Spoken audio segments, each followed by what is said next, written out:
Look who it is, everybody, from the top of the world. It's your boy Waffle Damas tapping in, 4luvofboxing. It's the top of the year right now, all right? Yes, sir. We tapping in, man. Look, it's January 2nd. We're here live at RTU, Ikon Radio. Look who these gentlemen are that are with me here today. Go ahead and introduce yourselves. Boxing fam, what it is, what it do, it is your boy Rob, Mr. LP, representing that 4luvofboxing like I always do. Boom, boom, boom. And of course, the brand, the parent brand, LP. But it's always a joy to do this with my team, with my peoples, man. I love these freaking gents. And then the fact that they love the sport of boxing as much as we do. So 2026, we're going to start off, and we're first Friday of the freaking year. And we're going to do it as routine. We're going to do it, baby. Let's go. Coleman tomorrow. Yo. What up? It is right there.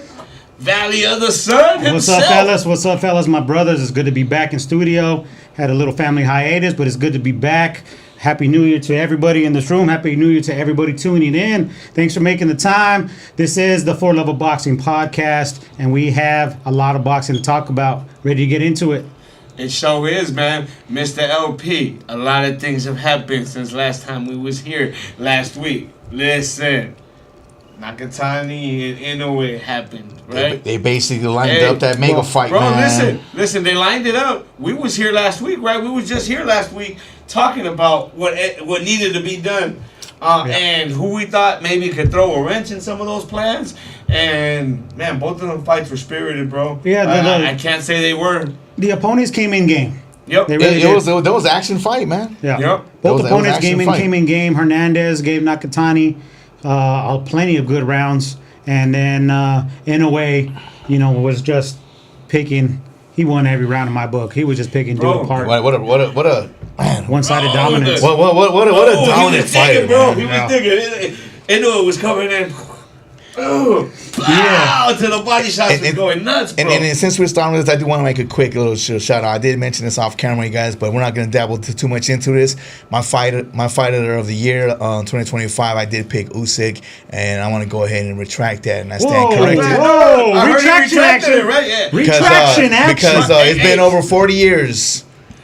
That's how long he's been running away from Joseph Parker. No. It's been over 40 years. 40 fucking that years. An elite freaking Ain't no champion. way running away from Joseph Parker, I know, seriously. bro.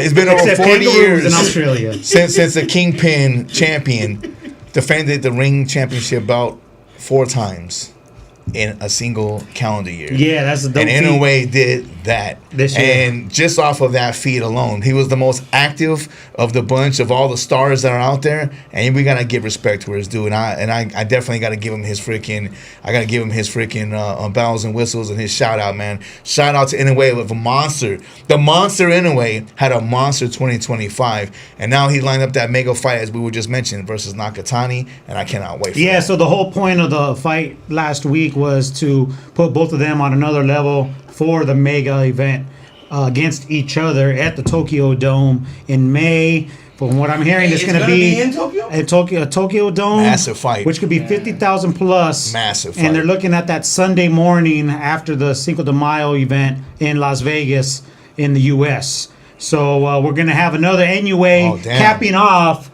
that fight weekend. So needless to say, that's the Benavidez Zurdo Ramirez rumored fight that they haven't put out there yet. So you can guarantee that's going to be one hell of a fight weekend. We have something to look forward to, and we will talk more about that going forward. But props to Mr. LP for retracting that. You don't need to actually. I mean, you could actually 1A, 1B for fight of the year right there, because both of those guys did their work.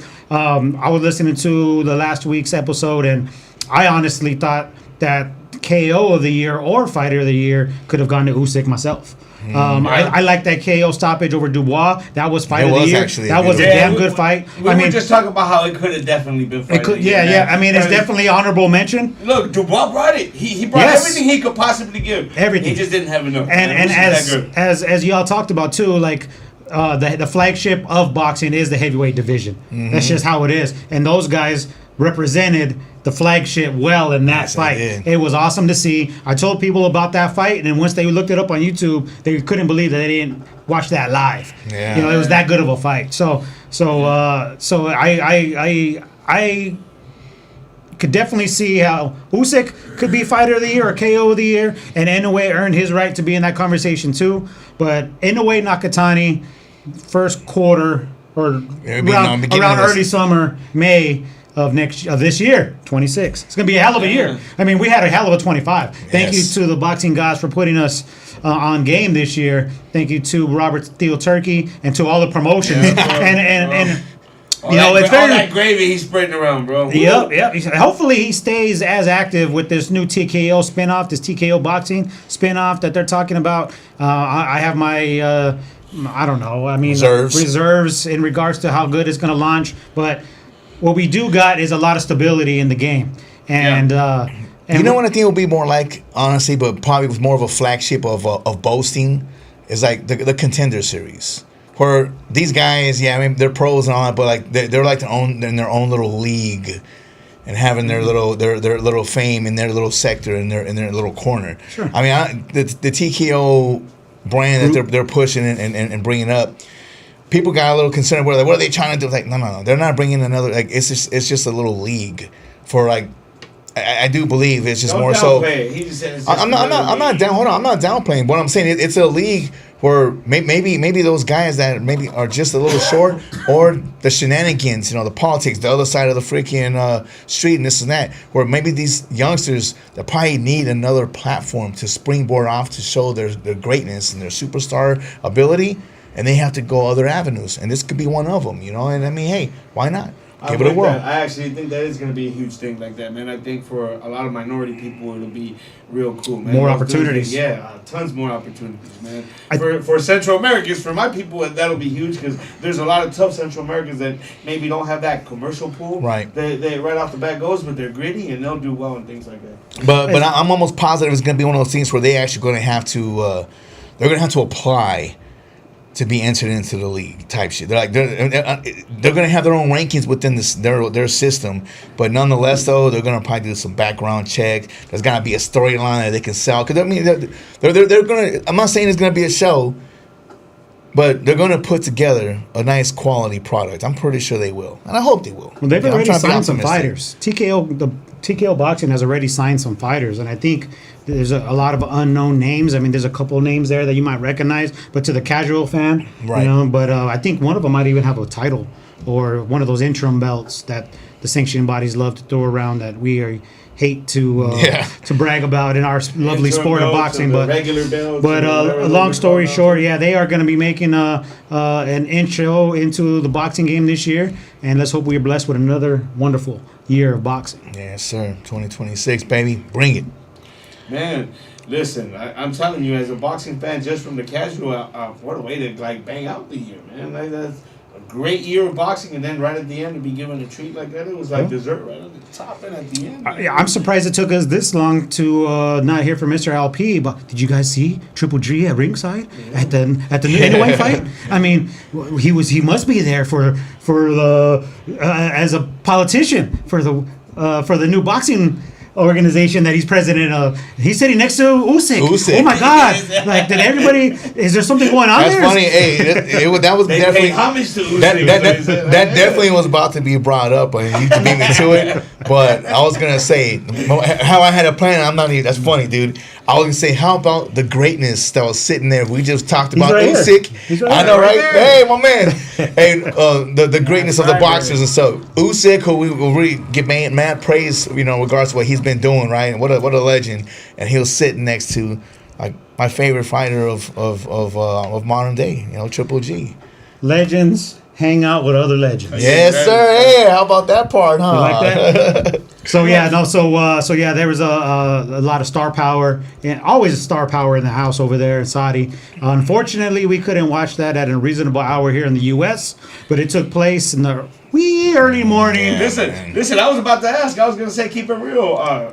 Did you watch live? Because I'm gonna say keep it real because I was texting you as I was watching live, and I was like, I didn't. Man. This was not reacting to some banging ass fucking shit. I woke up and I realized he was texting on instinct. I woke up and I realized that I missed an absolute great fight card because all the co-main event, main event, and the fight 3 mark they all came with it with freaking absolute fucking thrills and chills for the people that were tuning in, and I had to run it back. Obviously, it was great, but I didn't realize this. It was a pay-per-view event. Well, here's another thing that we haven't got into and talked about is DAZN's offering these packages to their customers to an extra $12.99 a month or something like or that, whatever right? it is that they're offering, and it doesn't even include every fight. Some fights are pay-per-view in the UK. Some are, are not pay-per-view, So anyhow, DAZN needs to get that clarified for the consumer so we can continue to watch quality boxing without having to pay an arm and a leg for it. It was a bummer because I was grandfathered in. I know I was one of. As soon as that shit came out, I freaking got my subscription, and I've been a loyal freaking fan forever. And for a long time, they kept me on that basic initial payment. And I appreciate it. I was thankful as hell, but until they finally sent the email, they're like, "We appreciate your loyalty, this and that, but the time has." Yeah, I know, right? Seriously, but they were like, it was 3 years after they freaking raised the price. I was like, "I'm still grandfathered," and they're like, "But the time has come. We have to actually." Like, you ain't no grandfather, bro. And I was like, man, it's all to the good, but yeah, I still keep it because we're boxing heads, right? So we just gotta stay tuned in. So that's what we do. So we are still loyal, whether you got a subscription or not. But the point is that we're just talking to the casual fan that we would love to continue to watch boxing on DAZN, but then they got to pay a pay-per-view on top of a subscription. You got to pay extra. And they are buying a package that says they get pay-per-views included, but not all pay-per-views. Not all of them. Like, come on, make it make sense. This was supposed to be the platform. They were supposed to eliminate pay-per-views. The game, yeah. And that came from your Theo Turkey's mouth. Yeah, here we go. Here we go, man. He said he's doing some guapo damas things over there inside, bro. Hey, Absurd. Listen, outside of that, for me, I got to give my wife a shout out because I ain't going to lie. I'm also keep it real. I didn't stay up to watch the fight. I literally said, Michelle, can you wake me up at 4:15? Please don't let it go by because at that point he'll be walking out and blah, blah, blah. That's how I tuned in, man. It was amazing to see that show. So you had a grown-ass alarm clock wake you up on time. 100% I did, man. It worked. Hold on, piggybacking off of that, and also shout out, because she just celebrated her birthday. Yay! Happy birthday, fam. Happy birthday, Miss Guapo Dumps. I wish you the best success and nothing less. And we appreciate you giving this man the time to fucking be with us. And I know that's gotta be difficult, in a marriage and stuff. Real talk, but we hustle, and she respects me. She respects the grind and hustle, dog. And I got nothing but love for that, 100%, 100%. But happy birthday, though. Well, let's be honest, it's a leash long enough to do the show. Oh! Hey. And just that. Get over here. Hey, listen, man. A lot more stuff going on in boxing, though, man. Pivoting off of the business that they were able to do, because we will eventually get to that in majority, big ways here, because Nakatani and Monster will eventually now be thrown down, right? They were both successful in what way to do it. That now makes that fight a mega fight when it happens. And here we go into 2026. There's been some crazy stuff that's been going on. We were just talking about, the other day we were talking about the reactions to the Jake Paul and Joshua fight. Right. But since then, the news has now turned into Joshua having been in a tragic fatal car accident. Yeah. Some of his homies actually passed away, I hear, in the car accident. And he's pretty banged up, man. You guys speak a little on that, man? Yeah, bro. I mean, I think I put you guys on game that morning when I got the news. Yeah, you did. And man, talk about a roller coaster, right? And how things work out, because such is life, man. You can never stay on top forever, and you can never stay down forever. And he was on an ultimate high. A lot of people come up to me and told me that they never heard of Anthony Joshua before this fight. That's something else. Because of course we're here in the U.S. We film here in Phoenix, Arizona, and Joshua's a huge megastar in the UK, and rightfully so. He fills out soccer stadiums. Yeah. He's only fought here in the U.S. once, if I'm not mistaken, MSG against Reese, right? And other than that, how is the casual U.S. boxing fan supposed to hear of Anthony Joshua if they don't watch afternoon boxing from the UK? Right. Well, we try to tell you here. Or subscribe on DAZN or listening to us. Right. And so we told you here that Anthony Joshua is going to do God's work for us on that date. And he went and did that. A little longer than we all anticipated. But he went in there, got the handled job himself. done. He got the job done. And the story, of course, you guys all know, broke the jaw of Jake Paul to this guy's Delight. Yeah. Listen, Yes. you weren't here to receive this, man, but I am officially launching the 4luvofboxing official Jake Paul design, man. It's coming. That T-shirt's coming. It says, "Thank you, Jake Paul, for your contributions to boxing," and it will have a picture broken of jaw? That X-ray right there. A picture of that X-ray, the broken jaw? Right there. Yeah. Oh, that's Bam, right. It's coming, Yeah. bro. Paco Damas told you, make sure you guys are ordering them shirts. When they come. Yes, sir. You know, So, big trouble. yep, go to the 4Level Boxing fan page webpage on eBay, if I'm not mistaken. Yes, Correct sir. me if I'm wrong. Yeah, that's it. Yep. But yeah, I want to touch a little more on that too. But just on this sheer fact, these gentlemen that he was with, they weren't just like chaperones or just somebody, somebody just going along with the ride and stuff. Like these two guys that died in this car accident were like his These best were actually friends. like his homies. They were and shit? his boys. It was like, I didn't know how to explain it, and I refuse to go this route. But I'm just saying, it's like us three. I just see it right now on our thing. Lazy just logged in, so one of those types of homies. Yep. absolutely, yeah. No, so, Like, shout out to Lazy. Thank you Like, for logging in. like I'm saying, that's like three of us, the core circle, right? I'm not dropping no names because I don't want to even manifest, but that's like, let's say we're out and three of us are in a vehicle and two don't make it. Like, it's tragic, man, and I feel so bad. I've always been an Anthony Joshua fan, even before this whole fight. Like I respect him. I don't think he's like all time great stats, but he's the guy of now, and he's doing his thing. He low key hated. gave him his props and then he chopped them back down. No, I'm just keeping it real. I'm not saying I'm swinging on him, Not too many. but respect to him though, because he's holding it down and stuff. You know, he really is. Like he's done his part and during his career, and everything. And I don't know what his game plan is moving forward with this because. I mean, this is tragic, It really is tragic. I mean, it's not. I think it's something in regards to his hip dislocated or snapped out, whatever. I mean, it's going to definitely alter his mobility in that ring. Just going to shelf him for who knows how long, months, possibly, maybe even a year. Because one thing you can't put a timetable on is PTSD. So, I mean, he's the only one that survived that car crash. And what you're saying is it wouldn't be surprising if this is it then. Yeah, that's right. Absolutely. I mean, they could be that too. And let's all answer the fact, even though he got double taxed and shit, I know he made a comment, he was really upset with that, and I feel him. But he got paid. He got paid. Yeah. He was on cloud 9, and I really don't think he is going to just call it because at this point now, as you mentioned early on, there's a lot of people that do know who he is now. Yeah, so maybe one more fight or two will be big, mega, super paydays, regarding no matter who he fights.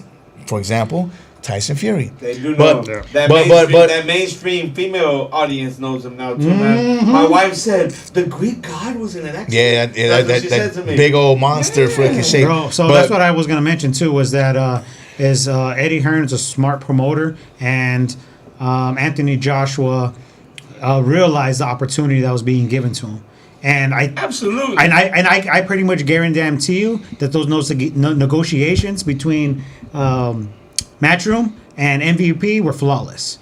And obviously, lion's share went to Jake Paul, but Team Matchroom and Anthony Joshua got paid. Put together something very nice, big time. And so he wins this fight, and he wins the accolades. He saves the face of boxing. And he gains all this fanfare. But the women, the American viewing women, were like, who this guy? Fell in love with Anthony Joshua overnight. Overnight, bro. And I can't knock on the dude. I mean, he's a heavyweight face of boxing. He looks sculpted like he should be perfection. He did more in America in beating Jake Paul than he has ever done in any other fight in his career. That's incredible. He's done some amazing things for his career in the UK. Yes. I ain't gonna. No, that's why I said America, bro. Straight up, no. Listen, his fight against Klitschko. In his own right, he's a superstar. That's why, to me, I took offense to my man over here undercutting him and saying, he's not that great. He's great, but he's not that. No, he's great, bro. He held down the heavyweight division for a good 3-4 year stretch, where it was AJ who was the elite level there, man. Yeah. So I mean, I don't know. He did it in a crazy way, man. A very spirited, fun way of boxing. So. That's in UFC games, man.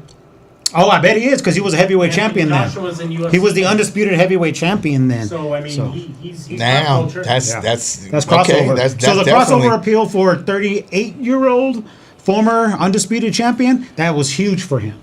So with this, Some would say so he beat Usyk in the second fight. I'm just saying some. it was close. No, but he didn't beat Usyk. But it was very close. It That's was. as close as anybody's come to and he was Usyk, being man. a baby about it though. But hold on, we're not going to downplay it again. Like I mentioned, hey, real talk though. Like my thoughts and prayers go out to AJ, his family, his friends. More importantly, and his friends, family, and loved ones. Like it's got to be one of the most devastating moments of during the holiday time and everything. Like I'm serious, man. Like I feel bad. My thoughts and prayers. So ultimate high from winning everybody that fight. over there, man. And that's affected. Like damn. That shit's tough, bro. That really is, man. It is, man. I really feel bad. I really fucking feel bad for him. So, I hope everything we turns out obviously okay. jumped around real quick, but to recap, he has that fight, that huge fight in Miami with Jake Paul, and he wins. And he comes out on top, and everybody's talking about him and how amazing he looked and what he did right. And less than a week later, he was in a major car accident in Nigeria where he was there to do some business with some of his comrades that had business there. And from my understanding, one of the gentlemen who died in that vehicle accident was there on business because he puts money into the community there, schools and things of that nature that's needed out there. So they were there to do some more spiritual work. They were good peoples. And unfortunately, they were called early, and Joshua was there for that incident. And so he got minorly hurt. We don't know how major because they're not putting any reports out, but there's video out there of him wincing in pain as they pull him out of that vehicle that looked like it was crushed from the head on. It was not something that you want to put yourself in. And I do feel that there was more of an emotional hurt because, I mean, we could only know what it's like. You're stuck in that car until they say rescue you out of it because it was mangled.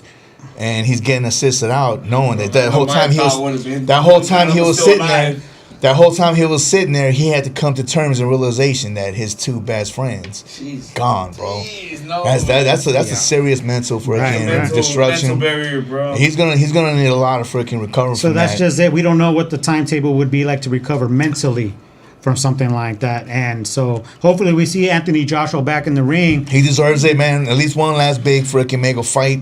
Hopefully it does turn out to be that Tyson Fury one, but we'll see, man. Listen. Hopefully he can continue his career. He just had a fight of the year, according to the great one over there, man. So I hope we keep it going. Listen, since last we were here, we did pick fight of the year, right? We didn't get Mr. Jerry's pick for fight of the year real quick, so I'm going to give him a chance to actually throw in his fight of the year for the last calendar year. Oh, right on the spot. On the spot, I know, right? We come out swinging against the beginning of the year, yeah. bro. I mean, man, that's how 4luvofboxing does it, bro. So being a huge fan of the fight boxing game and not missing much, but I did not anticipate having to come in here to give my fight of the year because there were so many you could really choose from.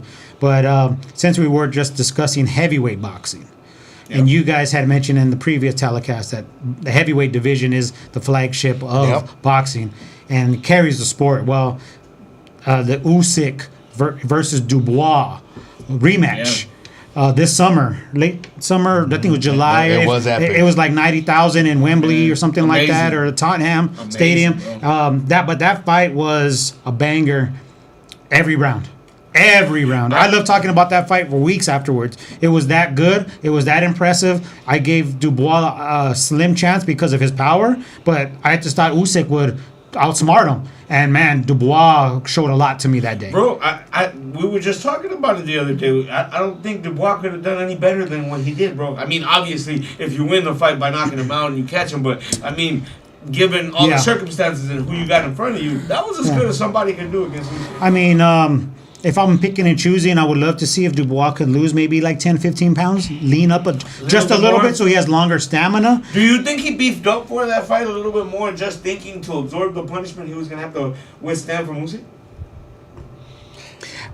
You know what? That's a good perspective to think. I think so because for me personally, it's a good question. There's no way he'll come in fucking half-ass, unfit versus an elite fighter like Usyk. And I really feel that was the game plan. That, hey, this guy does hit pretty fucking hard.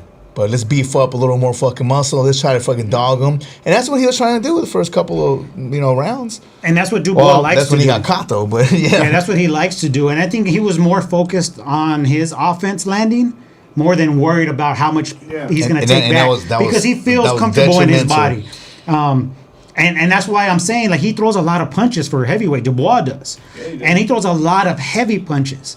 So he does seem to tire out late, mid rounds. And then if you land some shots on him, then you're going to know you can have a chance of getting him out. It's not the first time that happened. Usyk wasn't the first fighter to hurt Dubois late. So Dubois is actually deserving as well because he just lost to Joseph Parker.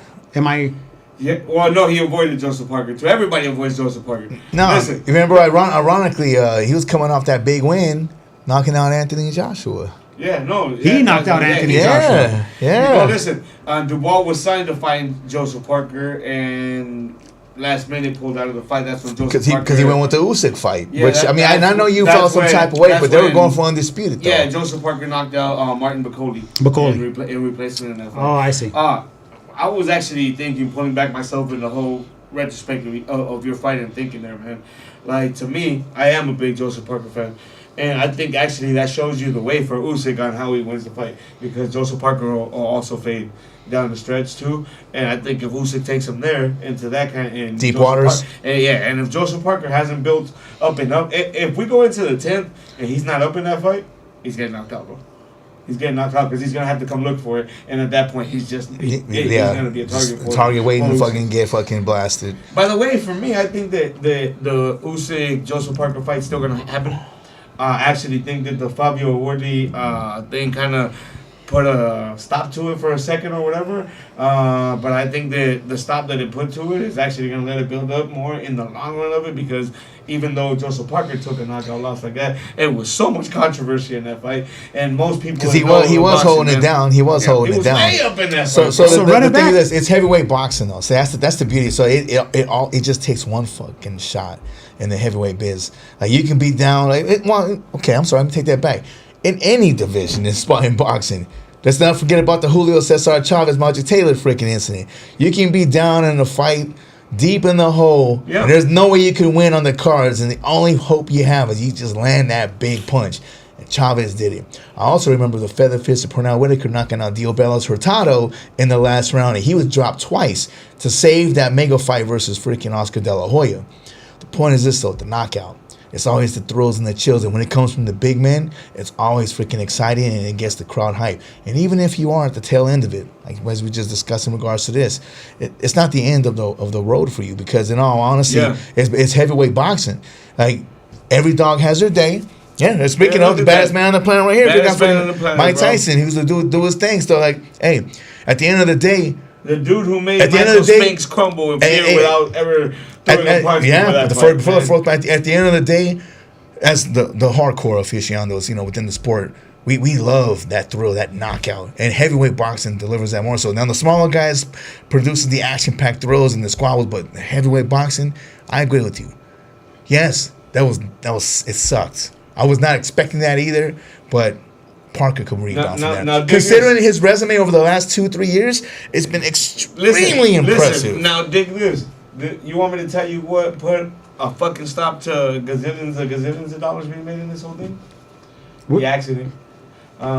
Joseph Parker, the way he went out, still had a little bit of controversy. So, eventually, Fabio Wardley's going to get the crack at Usyk.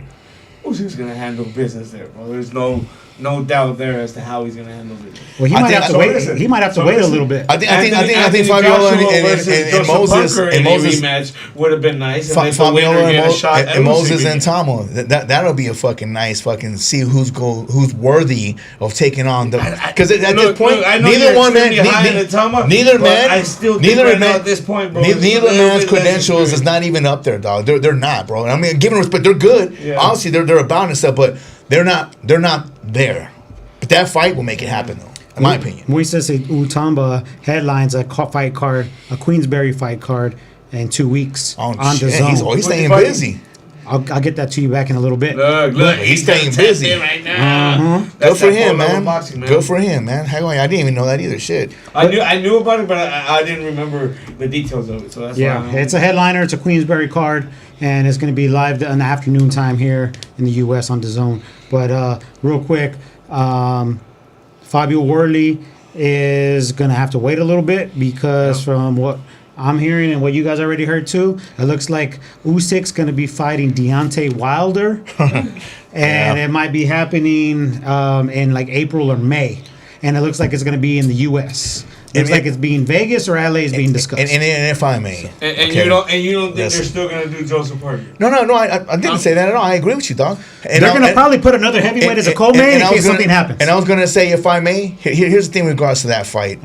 I'm not too happy about Usyk wanting to take this fight, but realistically speaking, it all goes down in the history books. If we're living at the moment right now, but let's say 60 years down the road, they're like, well, who was this guy that everybody claims that was a badass? But this guy was undefeated, a knockout artist, and he had a title for this long. I'm just stating the details. None of the asterisks or theatrical, whatever they want to break down. But they're like, how come Usyk didn't fight Deontay Wilder? And Wilder, though he's a shell of himself of what he was, Usyk knows the freaking business, though. He's going down for legacy. This fight is not a threat to him, in my opinion, in the least bit. But he wants to get that name. That right hand for Wilder is not a threat? For Usyk, no. He doesn't want to admit it, but that shit for is Usyk, no. But my point, how bananas would that be? Just like, oh my goodness, right? The thing, we've seen stranger things. Hold on. We've seen stranger things, dog. Would Deontay Wilder becoming victorious over Usyk be more of an upset than if Jake Paul would have beat Anthony Joshua? Oh, I thought you were going to say something like, when Buster Douglas beat this man. No, wow, that was a huge odds. But I'm just talking about current events. So if Deontay Wilder were to upset Usyk and beat Usyk for the foreseen upcoming, would that be more of an upset than if Jake Paul would have beat Anthony Joshua? No, it wouldn't have. It would not be as big of an upset. Because Wilder is that guy. He had that body of work, right? He hasn't shown us anything lately. Fair enough. I'm not even a bomb squad kind of guy. But he has done a lot for the U.S. heavyweight boxing market. And the last thing that goes in any freaking fighter's fucking arsenal is the power. So he has the power, okay? It's just a matter of him trying to find a way to catch him slipping. You know what I'm saying? They're talking about LA and they're talking about Vegas. Yeah, they said it's going to be here. That'll be a nice and one. from I don't know, the sources are accurate, but they're saying that Riyadh season is not going to be involved. So we're probably talking PBC. Or something along those lines. Maybe. Really? Yeah. What the fuck? They don't got that. That is interesting. All over well, I guess that will be PBC, actually. We'll see. Actually, that probably will be because Deontay Wilder. Let's see how it all goes. But you're right. Does he have is there a 0 chance of victory for Wilder? No, I would never say that, man, because he's got that power, man. There's always as we just mentioned that. But the formality, the proper way, how things would go, it should be I just really felt Usyk, if he knows he's Wilder is he's in the twilight of his career. He's seen his best days already. But so he's that is a name. That is a name though that is not on his resume. Usyk he's got superstars on that resume, but he's missing one big name. He's got AJ, he's got freaking Tyson Fury, and the only one that's missing in that freaking particular big is fucking Deontay Wilder. Nope, Joseph Parker to me is a bigger name, but that's just for the boxing head point of view. He's not a bigger name. You're a bigger fan of Joseph Parker. Joseph Parker does not have. Anthony Wilder is a bigger name to the common fan. Anthony, but to me, Deontay Wilder is a bigger name to the common fan, I think. But Joseph Parker's body of work is better. Plus, he's beaten Wilder. I agree with that. That's a good argument. I agree with that. Both of them had titles. I think Joseph Parker's was very short-lived though. But he had very short-lived. But he had Wilder. So again, that's what I'm trying to circle back on. I hear what you're saying. I think Joseph Parker's got a better resume than Deontay Wilder. I agree 100%. But I'm saying statistically speaking, trust me, my opinion, I love Usyk. Do not like Wilder in the least bit. And I was like, what the F is this guy doing? And I literally fucking sat to doing my research. I'm trying to figure out. I'm putting myself in his team's shoes. Like, why the hell would you pick this mofo? But it does make sense to me. Again, business sense. Star name. Big. That at the end of it, when it's all said and done, they're like, oh, well, you could have fought that person. He's like, well, I did. I took them all on. He wants to get that off his checklist. Like, check. And I respect that. Do I think Wilder's going to win or even have a chance? No, I don't. But I just mentioned to fight. Right now, Usyk. If you had anybody he could fight right now, tomorrow, who would you rather see him fight?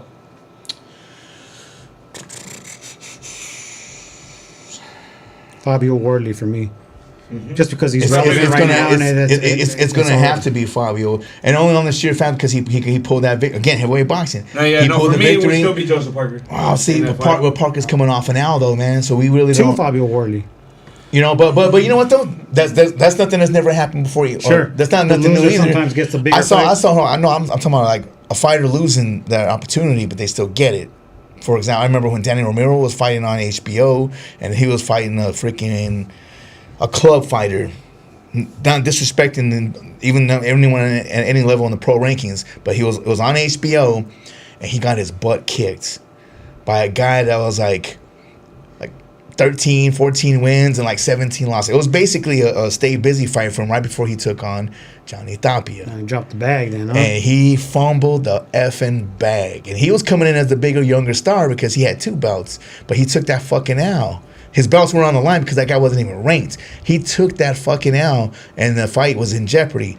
But the people involved decided to continue on with it. Unfortunately for him, though, because he got that L, and I was glad the fight took place, he was no longer the A side.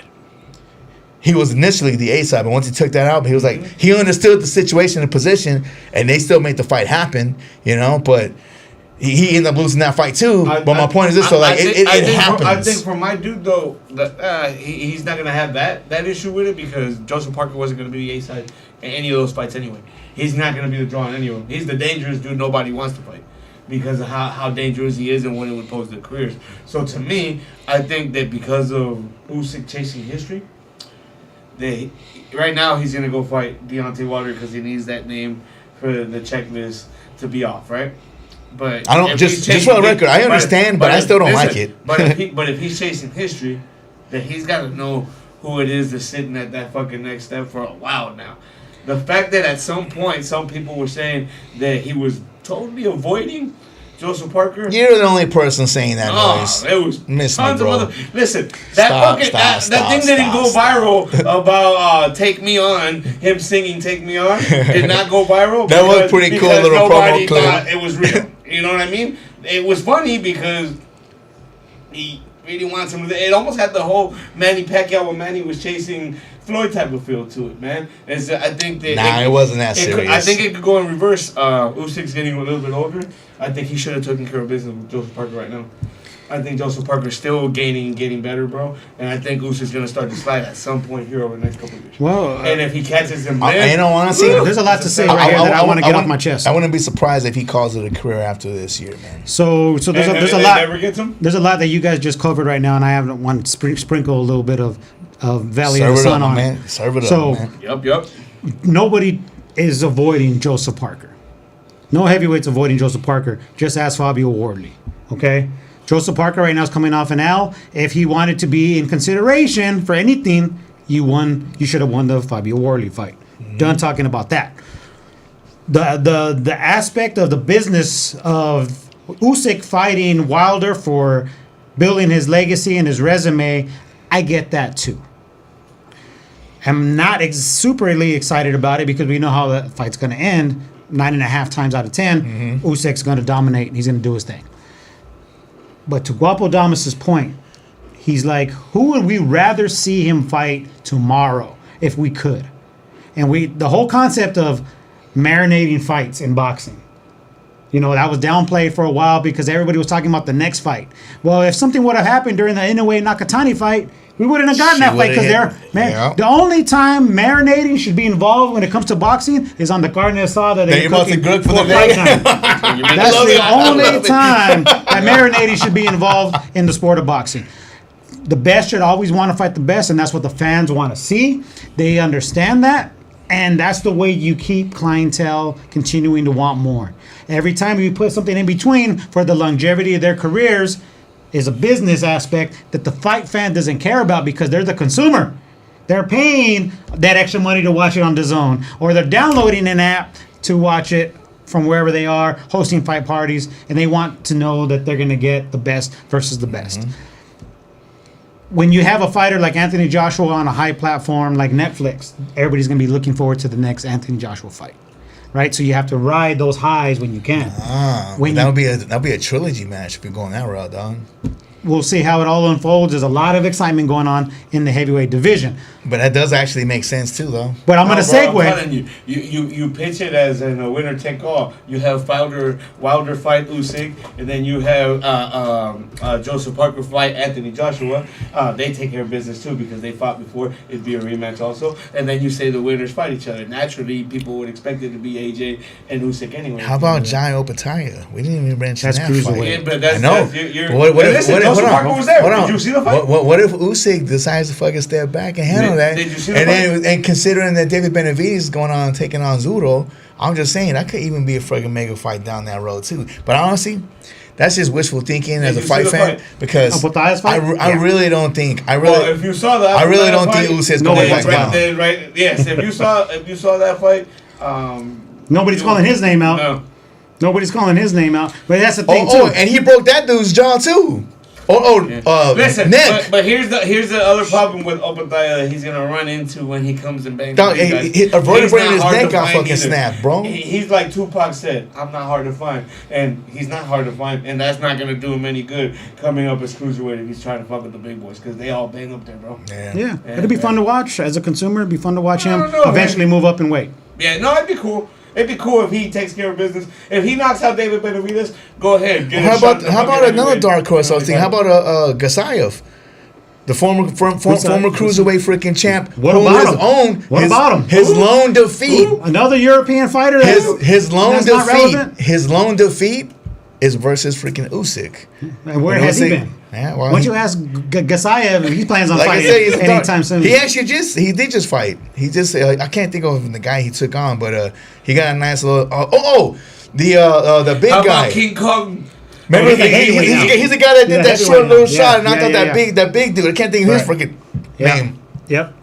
But how about King Kong? He hasn't fought in a while, but he says 62 on the birth certificate, but he might be 72. Ortiz? Yeah. All right, my guy Moises Untamba. Excuse me, Moises Untamba from the UK, my breakout fighter of 2025. He's headlining a January 24th card in the UK, January 24th, so 3 weeks. Oh, wow. He's headlining against Jermaine Franklin of the US. Oh, okay. Right, 24-2 with 15 KOs. Franklin has never been stopped. Nice. For me, my breakthrough fighter of last year, even though he had already broken through as a star in this game, but I think he took it next level and became a superstar, was Italian Inferno, man. He represented to that level to me now where he now becomes a superstar. I hear they're renegotiating his fight with one-time Thurman. For early next year. Well, I love that, and what I don't love is the extreme inactivity that Keith Thurman. I don't know if he feels like he's doing himself a positive by not, I guess, abusing his body, being in training camp and jumping in that ring that often, but he's a very inactive star. And he is a star. Rightfully so, he's a star. I've always liked the guy, but man, that inactivity though, you know what I'm saying? Yeah, man, Father Time and ring rust is a real deal. Yeah. It's a real deal. Listen, we got to tease at this. We're not going to do a full breakdown. Man, we've been kind of all over the place in this episode, y'all. But we I look forward to hearing this one again. We got to tease at this because it's right around the corner, man. Shakur and Tio happening here in less than a month, man. Like, on the 31st, the end of the month. Let's save a full episode on that discussion. I will agree. I just think we got to do a little bit of a They did announce the full undercard. It is official. Oh yeah, it is official. I do believe that the next time we're here live won't be until is that the for the breakdown. Is that Castro next week? Why aren't we here next week? He will be. I'll be at the Suns game, but he'll be at the Crystal Poppin show. That's Saturday, bro. Oh, okay. I thought it was Friday. My bad. You know, that's Saturday. Day of the game. No, yeah, which is Saturday. The game's Friday, bro. It's the 10th, homie. That's a Saturday.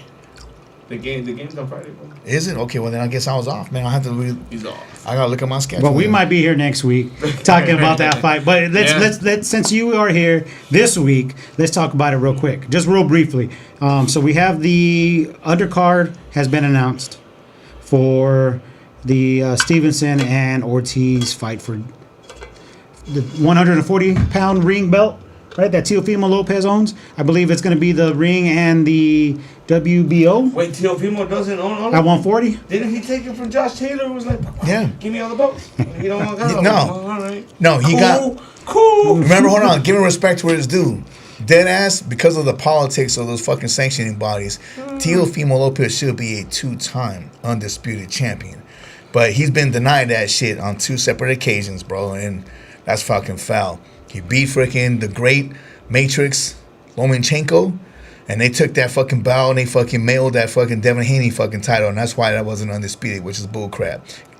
Elevating Lomachenko as a quote-unquote super champion. Remember that? Yeah. And then with Taylor, I don't know exactly what happened. There was a mandatory, I forget who it was, but right before that fight, after it was announced, right before the fight, they stripped him because he missed the deadline. So he came in as not the undisputed champion, but recognized as the man at 140 pounds. And Teofimo Lopez handled that business, dog. So I'm a fan of that kid. Very athletic with the flips and all that stuff, but oh man, he's fighting another very athletic fucking kid. Well, that's another thing too with Ortiz that gets me is that his inactivity. You know, he's very inactive these days. He talks so much, and I think it's only because he doesn't fight just regular fights. Teofimo, it's like every fight that he fights is of quality.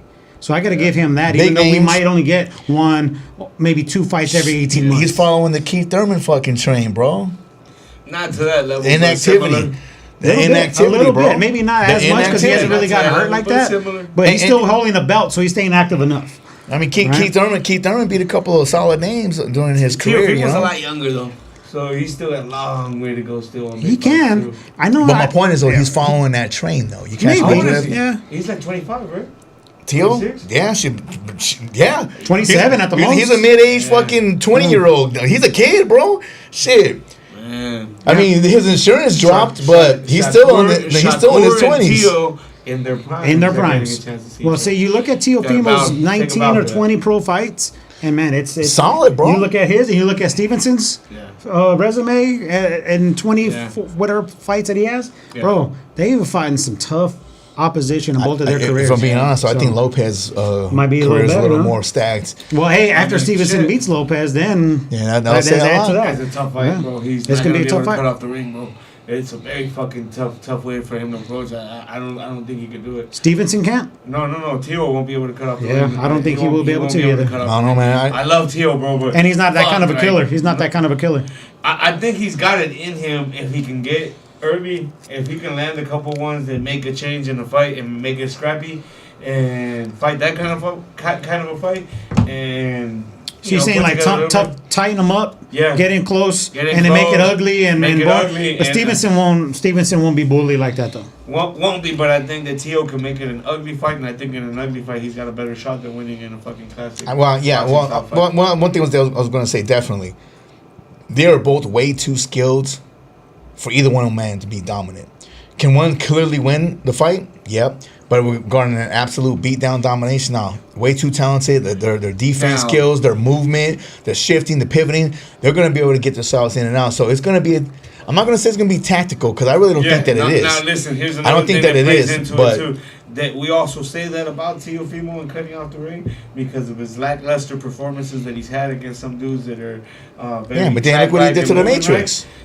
This is what I was gonna say too. Is that he also is motivated more for bigger. The level of his fights anyway. competition. So man, that's another thing too. If he can fucking get it going, he has enough skill level to put it on. As Bro, I mean, as I've mentioned too, he does fight to the level of his opposition. I mean, Richard his game Comey steps fight. up. Comey's a big, strong dude, and he's fast. Man. And he timed him and whooped that ass. He timed freaking Loma. I'm not.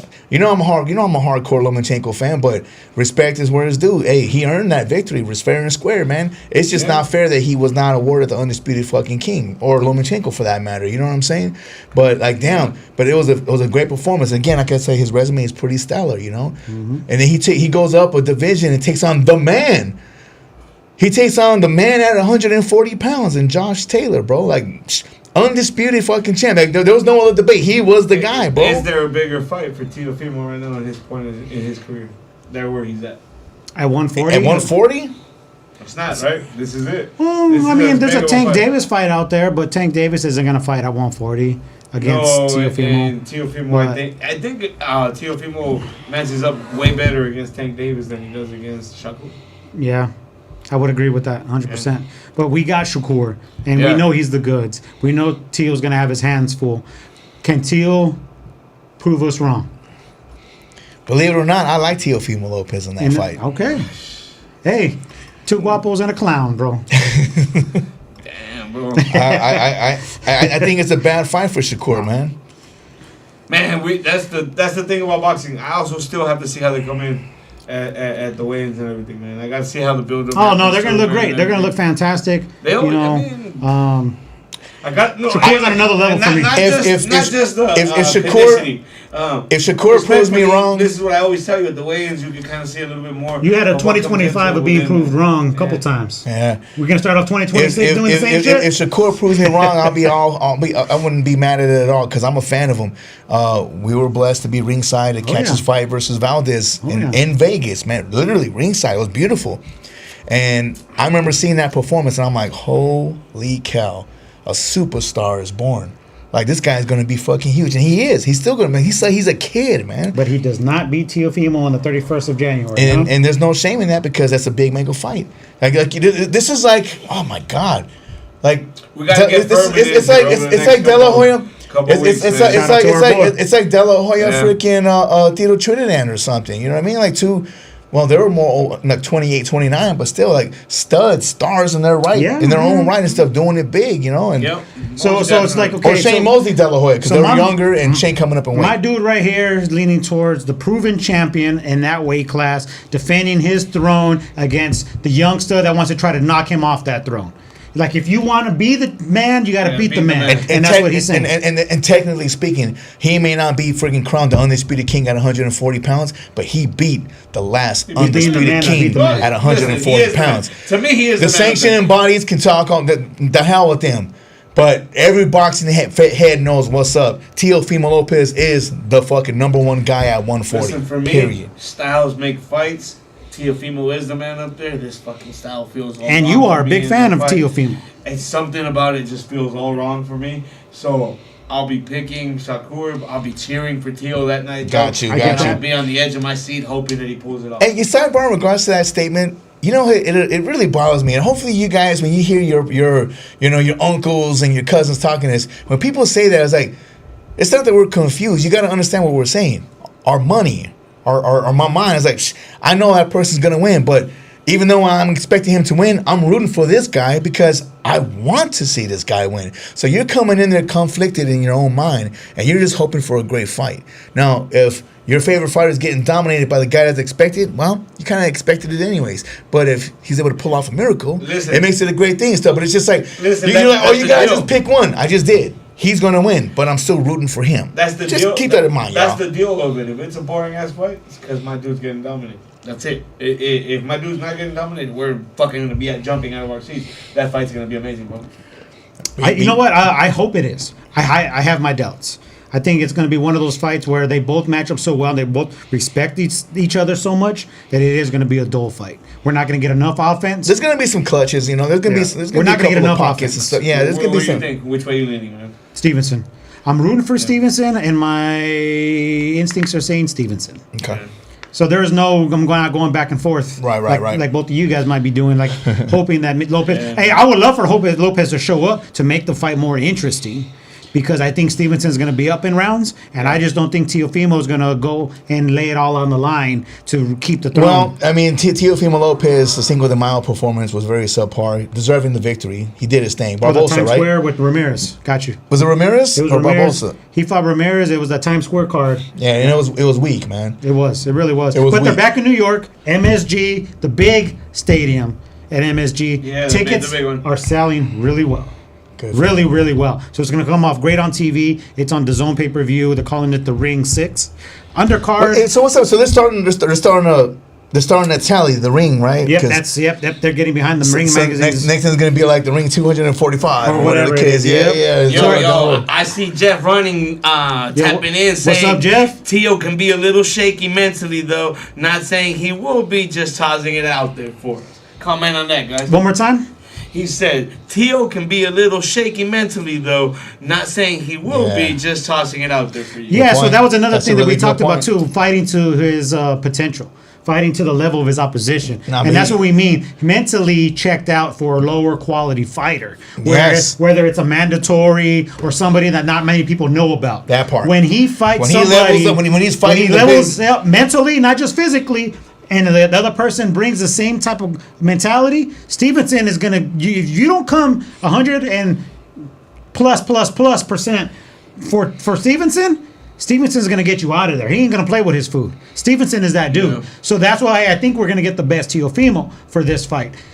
Is it they're- enough, though? Because Right. it is more than enough. Yes, it is more than enough. And that's a good question, Jeff. Yes, I agree that he does not mentally show up for all his fights because he does do some out of the ring clown shit. You know, he has some shit I love going that on. guy. That's another reason why Guapo Guapo Damas. Yep. Hey, hold on. With that though, the press conference for the announcement of the fight was comical. Hey, Shakur was really thrown back. Like he looked disturbed because he kept hit him hitting with with the that- gate and so he's all like, bro, pause, man. It's like, what are you doing, man? Like he's all like. Hit him with the jiggle swinging my- on my nuts joke or something like that. Jigging my balls. Jiggle my this and balls. that. And he's all like, what, bro? He's like, how do I even respond to this? He's like, bro, you need to chill. What are you doing? But that's Teal doing Teal's things. He's selling the fight, you know? But Shakur- mentally, Shakur's he's not that It's kid. the mental warfare that he's trying to do outside of the ring. Yeah, 100%. And that's what a lot of the veterans do. And just for starters, I don't think Shakur is that the weak-minded, just like how Jeff was saying about Teal. Yeah, but Teal's is ahead of the curve. And real talk, just think Teal's and real annoying, talk, so he real annoys talk. the shit out of people. I really feel that press And he don't give a conference. fuck. You don't give a fuck. I really think that press conference has the young Shakur Stevenson thinking, man, what the hell is this mofo's problem? He's in the gym right now working out, getting ready, and I know it's already eating in his head. And that was the game plan all along for Teal. He's hoping maybe because he's Shakur is greatness in the making. So what he might be saying, but he's hoping that he leaves it all in the gym. Maybe he over fucking works out and prepares himself. Where you hear that cliche saying, we're like, oh damn, what happened? Oh man, I just must overtrain. I left it all in the gym. It's an actual saying. People say that shit. I give Teofimo a lot more mental credit than most, because I think what he does is strategic. Everything that he does, and the mentally checked out part that Jeff, and thanks again Jeff for chiming in, is a little bit more also because he puts a lot of pressure on himself. When you are in those level of fights that he's been fighting at, and we just talked about his resume, when he's fighting at that level, you have to have some type of an edge over that other opponent. And whether it's getting under their skin or whether it's trying to get them come out of pocket to be something that they're normally not, whether it's annoying to them or to fans, he's playing the mental game. But once emotion comes into play, a lot of the tricks, a lot of the game plan gets tossed What out. I'm getting at right now is we saw how he was at the presser for that. The next time they get into, he might be a completely 180 different kind of persona. 100%. He's selling that other persona like WWE shit on the side to sell the fight or to get under the skin of the opponent. One of the things that I said for me is that I really, really won't know until I see the weigh-in. I didn't mean over what kind of shape they'll come in. Both of them will come in an amazing They shape, are I gonna think. look, yeah. To me, at the weigh-in, something else that you see, and I seen it in the Navarrete Oscar Valdez 2 fight. Something that comes in when a fighter has prepared, but he knows that he's got the other dude's number at that spot, and they carry an aura of confidence that tells me, hey, this killer that normally is, he's a bad motherfucker, is all of a sudden turned it into switch mode. It's now in killer mode, and it's going in for the kill. Sometimes you can see that at the weigh-ins, and I'm waiting to see that because I'm hoping Tio can bring it up to that level. And unless I see that at the weigh-ins, bro, it's bad. I'm telling you, I'm a Tio fan, but Shakur's gonna work him, bro. I don't. Yeah. I wish I could say that I seen a path to victory for Tio in that sense, bro. I just don't see it, bro. Here's one other thing too is Hey, to me Tio is battle tested. Hey, He's battle tested. The homie Jeff, though, I'm looking at the thread right now. That's a big shout out to the homie right there. He's actually an AZ official whom I've had the privilege of meeting at the fights and stuff. You catch him at the ring, probably the damn best seat in the house. Nice. Working these fights where throughout the state and probably elsewhere. But I see him here locally all the time, man. Big shout out to you, my guy. I just Thanks saw for right tuning now. in and commenting, Hey, man. respect, homie, respect. Hey, yeah. let me Hopefully you get to find that a home for undercard. those posters, though, man. But I got you the next go around too, buddy. All right, so the What's undercard the for that, undercard the on undercard for that, Ring 6 on January 31st on DAZN pay-per-view, co-main event, Keyshawn Davis moving up to 140 pounds against Jermaine Ortiz. That's a co-headliner, and then we have At what weight? 140. He's moving up from 35 to 140. So he had that incident with his last fight, and there was a big old. We don't want to get into it because I don't want to give them any more airtime on that. But it was some clown shit that hopefully he grew up from, and because he has the goods. Keyshawn Davis is part of. He's part of the Crawford B&B boxing over there in Omaha, Nebraska. Yep. So he has the goods. So he's moving up to 140. He's talking loud that he would love to even move up to welterweight after this fight for the right opportunity. So this is obviously he's taking this serious as a stay busy fight, and then for bigger, better things. And then Keyshawn in that camp, Bud Crawford, and your boy Lester Martinez. Birds of feather fly. Hey, iron sharpens iron, bro. Like that's a solid fucking stable just right off of those names alone. And there's more. It's just I'm just giving those guys the next a shout bout, the next bout that's leading up before the co-main event has some Arizona ties to it. So we got Bruce Shushu Sherrington. Shushu, he's also from the New York area, and he's a tough out. He's an undefeated fighter. He's going up against the local homeboy. We're talking about Carlos Castro, baby. Castro, man. Yeah. AZ represent. Yes, sir. He's he only has one L, if I'm not mistaken, or no L's. He might have just one L. But he's been doing his thing, man. Yeah, so shout out to Carlos Castro for taking that fight against Shushu. That's going to be a big mountain to climb right there. Hopefully he can overcome that fight because he is rightfully deserving of that opportunity. If you don't know who Castro is, you're not going to get a one. You're going to get a show. He's going to throw punches and he's going to take punches. You're not going to get no knockouts from Castro, but you know that he's a volume puncher. Yeah, he stays busy. So Shushu should not be taking him lightly because Castro's going to come ready to fight. So that's another one with a heart right there. Is with the hometown homeboy Carlos Castro versus Shushu Carrington, which I am not sold on. By the way, look, your man Jeff just actually chimed in again. He said Keyshawn is split from Bomac. Oh, okay. Word. That might. Look, 4luvofboxing nugget. Hey, there it is, right there. Thank you. Appreciate you, man. Thanks for the insight, man. I'm gonna look into that and I'm gonna actually educate myself. So yeah, everybody know he's actually no longer a part of that squad, man. We stand corrected. Maybe the move up and all that stuff. Who knows what's going on? It was that a clown shit that probably went down. And Bomac was like, that's some foolishness that we don't be teaching in our club. So move on or get it together. And he decided to move on. So we'll see if he gets it together on that undercard fight. And then opening that telecast is Adames. I believe is a middleweight champ. He's first seen Almo Williams. Oh, yeah. Almo Williams. Solid. Yep. Oh, shit. No, I forgot. There's a couple more. You got Big Baby Miller? But Adames, he's the regular champion of the WBC. Correct. With Ramos. Yeah. So the next would be versus this guy. Yeah. Listen, you just said Big Baby Miller, right? Big Baby Miller's on that undercard too. Dubois' string of wins started, right? Was when he was able to knock out Big Baby. That's how one of those started, yeah. Well, so who's he fighting? He's fighting some dude named Ebeth. I had never heard of him. Oh my god, that's Ricky Ricardo's fighter. Is it? Dead ass, bro. Here, local fighter from Arizona. That's a big Madison Square Garden. You know. Okay. Ricardo. Nice. He's yoked up, right? He's a big boy. We've seen him. That should be a banger. Two big dudes going at it, throwing leather in the heavyweight division, and then opening out. So that's AZ ties right there too, actually, bro. If that homie is representing Phoenix, heck yeah. Well, he's not from here, obviously. But if he's repping Phoenix when he gets introduced. But he trains here, and his coach, Ricky, is shout out to Madison Boxing and Ricky Ricardo and his team. So that's what's up. AZ right there representing again, man. Of course, and Carlos Castro. For y'all. And Castro, yes, of course. So that's on the 31st. But let's talk about some boxing that we got going on this Saturday, tomorrow night. Yeah, so this is what we'll close out our broadcast with. Go ahead and cover what we got tomorrow. Yeah, tomorrow we got a hell of a stacked card from the MVP Promotions stable. So we're talking about the Jake Paul, Nikisa MVP Promotions. Rob's favorite promoter. That's right. Well, hey, they're becoming one of my favorite promoters too. The way they be putting on these events, bro. I'm saying, man, that's quality all the way around. Where it's due. They have their number one fighter that they signed to their brand headlining in Puerto Rico tomorrow, and it's the 7 division champion and top pound for pound female Amanda Serrano headlining that fight card tomorrow. And I saw her fib coming in today. Oh my goodness. Yeah, so it's in Puerto Rico. She's Puerto Rican. It's a homecoming for her. She's headlining it against a young undefeated fighter, Tellez, if I'm not mistaken. I think she's from San Antonio, Texas. So she's a local gal from the U.S. I don't know what her resume is, but I hear she's an up-and-coming prospect.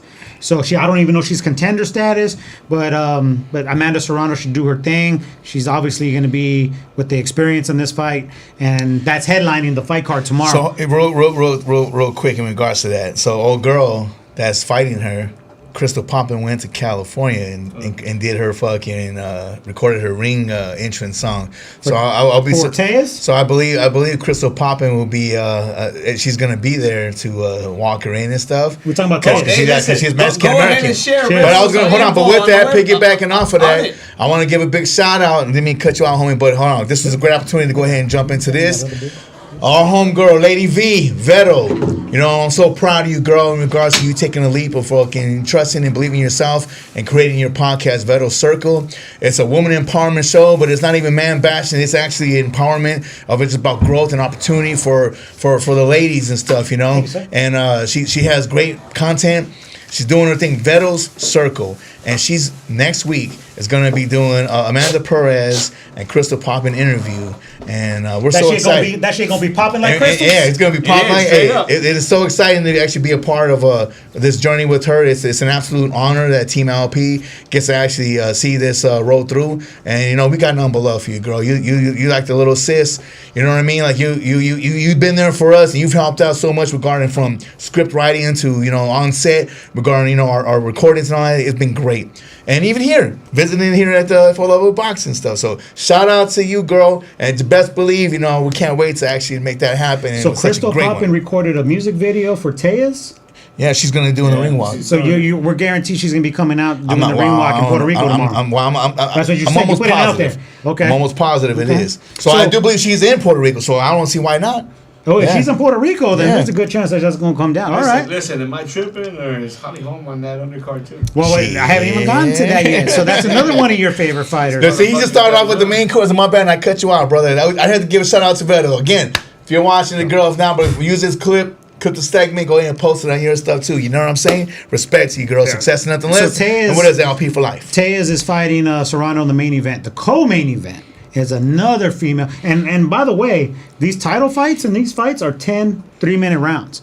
They're fighting for equality. They're going 3 minutes? Yeah, so MVP is big on pushing that. And I love the fact that Amanda's about that too. Well, no, she was one of the first ones that wanted to start that. But all the other women are starting to get on board with that, and I dig it. So that's going to mean more entertainment, more punches being thrown, and more knockouts.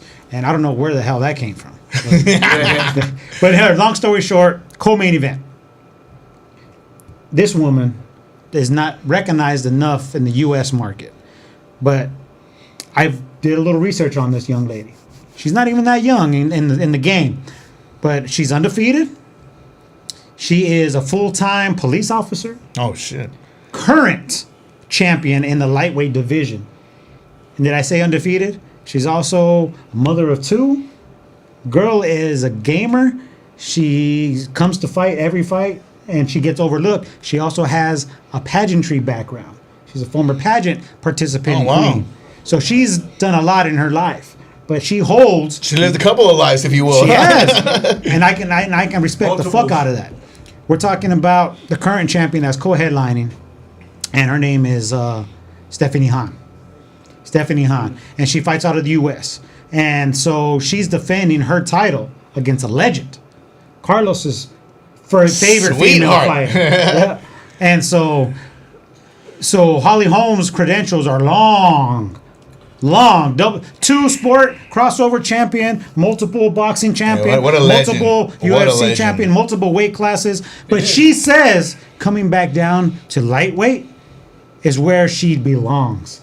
Fighting at welterweight was a little too much for her. She listen, looks bro. chiseled upon chiseled at the weighing Listen, table. Nice. You look at those accomplishments. Nice. Nobody's got that resume, bro. We're talking Yeah. about double digits. How many times she's been a world champion Experience in a women's is boxing key. game? She's the only fighter, male or female, to cross over into the UFC realm and actually capture a world undisputed title. champion. No arguments. She iced Ronda Rousey. Two-time undisputed She picked up on me in Vegas. I mean, how much Two more sport. accomplishments could you have in your career? I'm just saying. Two-sport, multi-freaking undisputed freaking crown.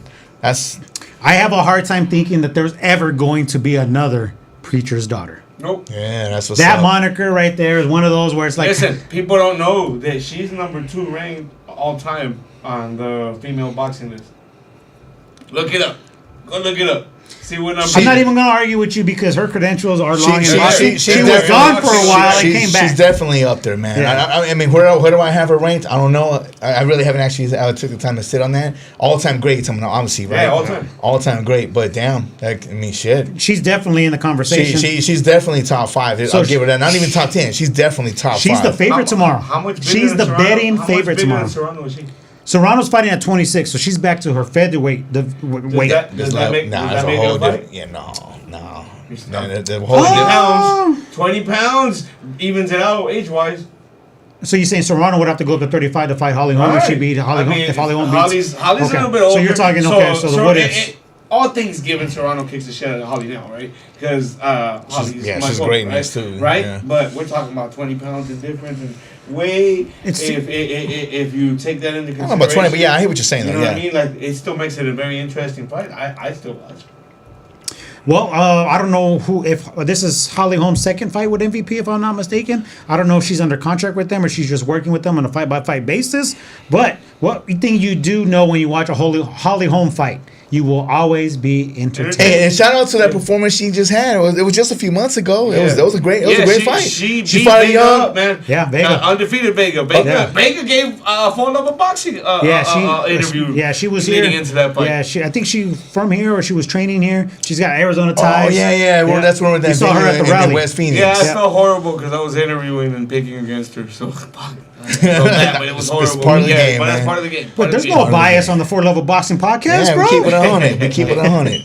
But yeah, so that's a co-main event, and then you also have, man, I can't remember the fighters' names, but there's like a big Latino men's fight on that fight card as I well. just saw it It's now, a too. very small weight class that these guys are fighting at, and then let's get to the skinny of this. Yeah, the beautiful, sexy. Your future baby mama. No, well, hey, me and Cal Brook are gonna have to go heads up on it because That's what I was he gonna got say. there before me. I was gonna say, He got there he's before me. kinda took it, But here's the man. thing, I'm though, just saying. is I've kind of fallen off a little bit and I found me a new crush, Oh. and she just defended her belts Oh a yeah, couple that's weeks right. ago.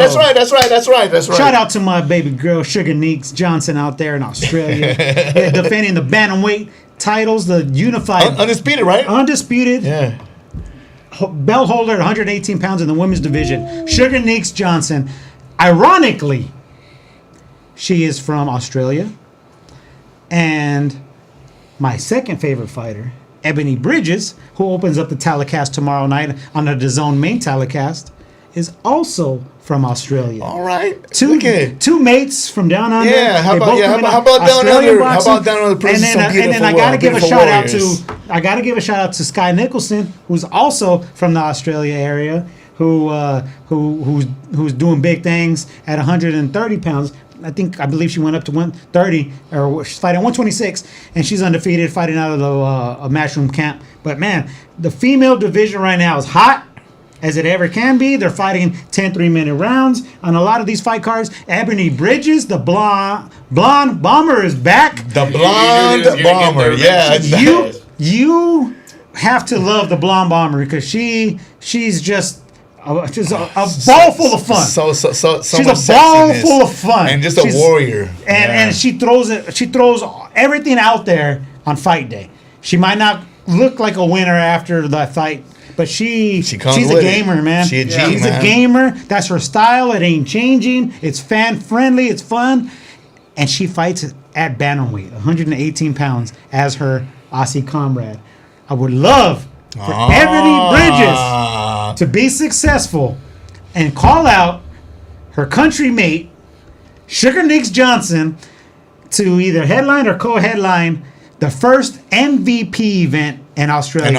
Putting it out there right now because I am going to book my tickets. I got to see them too. If we make Australia before we make UK show, man, fine. That's like twice the distance, bro. Yeah. Well, hey, we're talking loud right now, but yeah, that would be my fantasy fight. That would be my fantasy fight at 26. Listen, it sounds like a very stacked, heavy card. That's tomorrow, right? What time does that start? It starts midday. Here in the U.S. About 2, Probably 3? No, like 5 p.m., 6 p.m. Oh, okay. So it's actually okay. The YouTube undercard has 8 fights. Oh, damn. And that starts at like 2 p.m. on the MVP or the DAZN YouTube pages, and that'll be all. At work. I hope my job, my boss isn't tuned in right now because I will be tuned in at some point. And it's all looks like they're all evenly matched. There's some undefeated prospects, some contenders.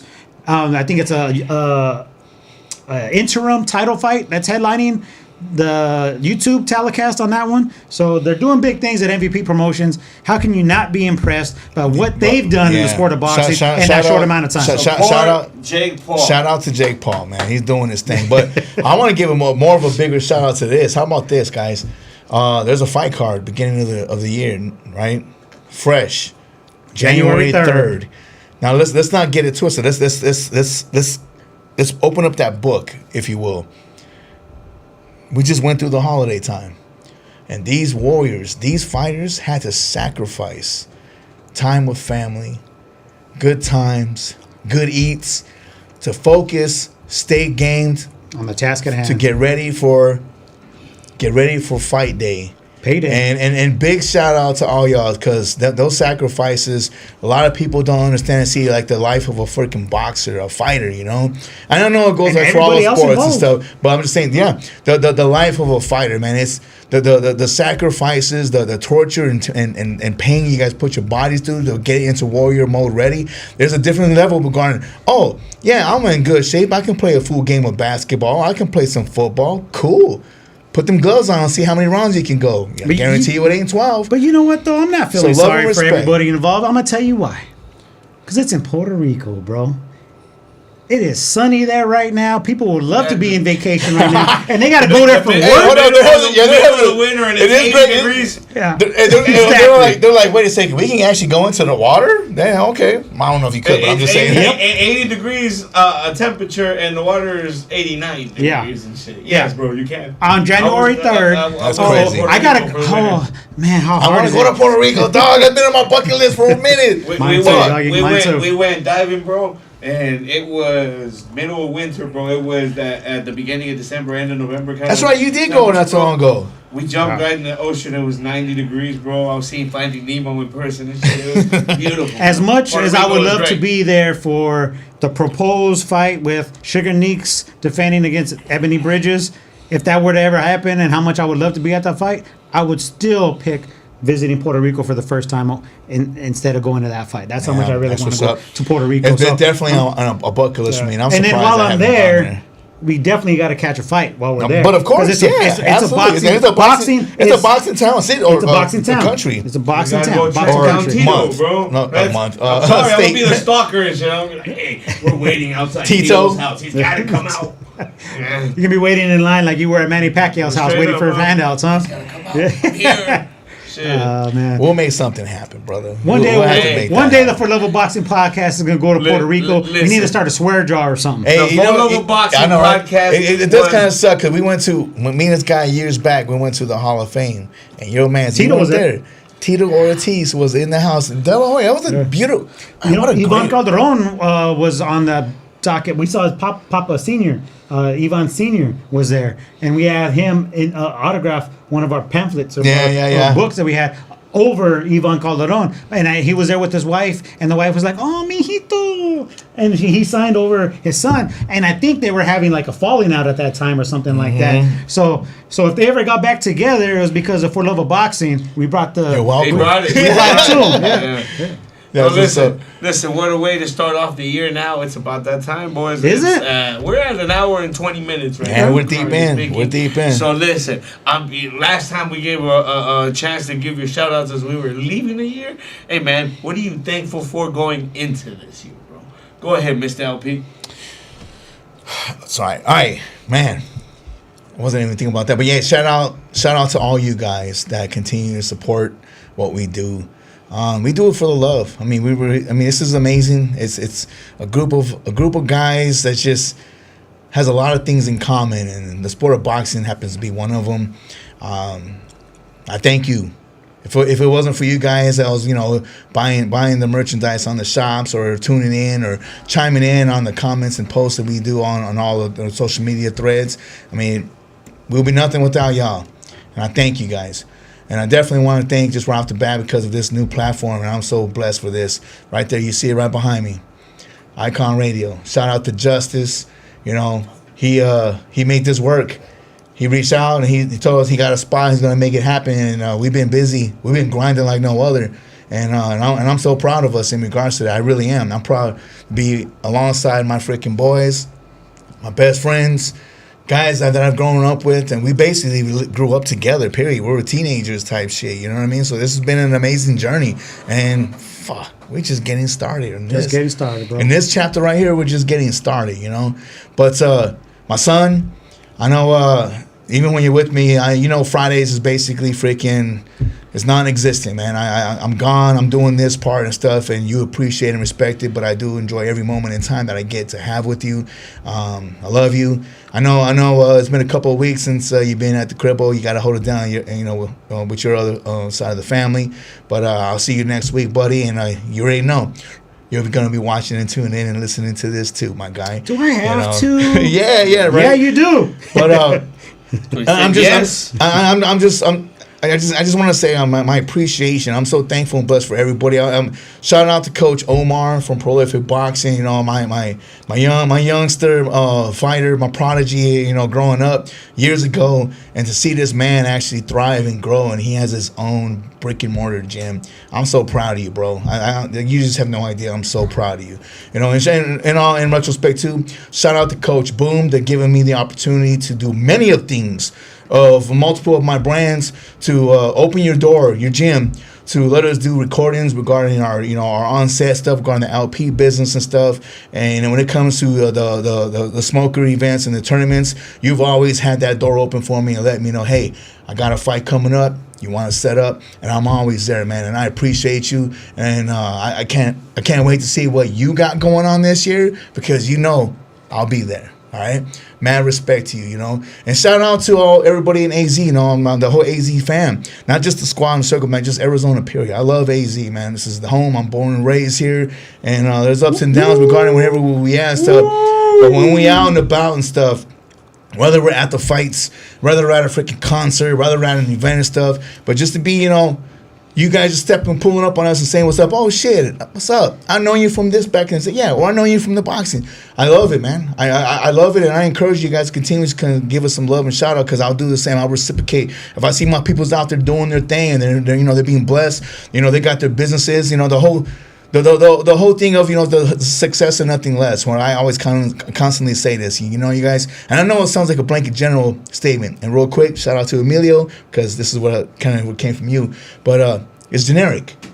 But basically, in a nutshell, regardless to everyone that is in our circle, everyone that's actually around us, anyone that's brushing shoulders, and just anybody that actually just supports, whatever you're doing, whether you working that corporate job, whether you're working that bullshit job, you're working multiple jobs, you're doing DoorDash, you're doing Amazon, you're doing some side hustle, whatever or you're owning a business, or you're trying to build something, a brand, or you're doing a podcast.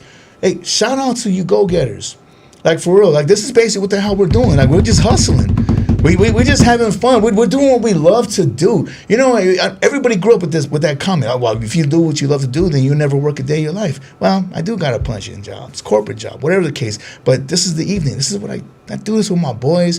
It's always fun and enjoy. But in regards to whatever you guys are doing, all of you that's listening, tuning in, whether it be in Arizona or across the globe, anywhere, I wish you guys, whatever you're doing, the best.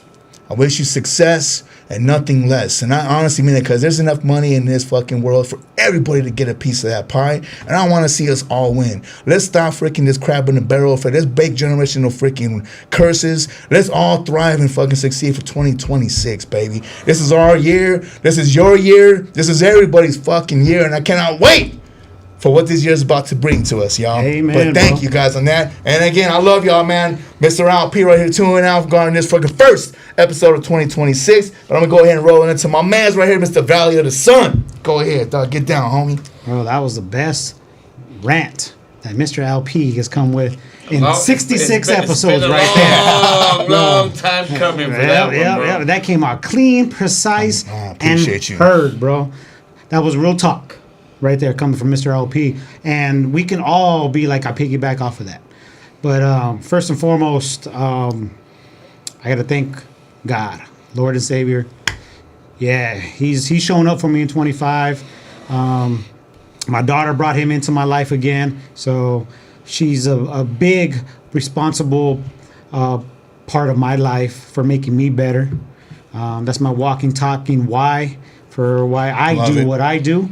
And hopefully I can... She keeps you busy, I can be an example to other single fathers or any fathers in general who know me or want to reach out to me. I want to use that platform to help other men in my situation. If you got any questions, comments, concerns, or anything that might be going on where you want some advice from a complete stranger with no judgments attached, I'm going to put myself out there to try to do and be better by doing that for us men, single dads, because I think that's what God wants me to do. He's given me plenty of blessings, and I can't even rant off pages and pages of thank yous for everything that he's done for me in my short amount of time. Amen. And everything that's going to be coming my way in his guidance.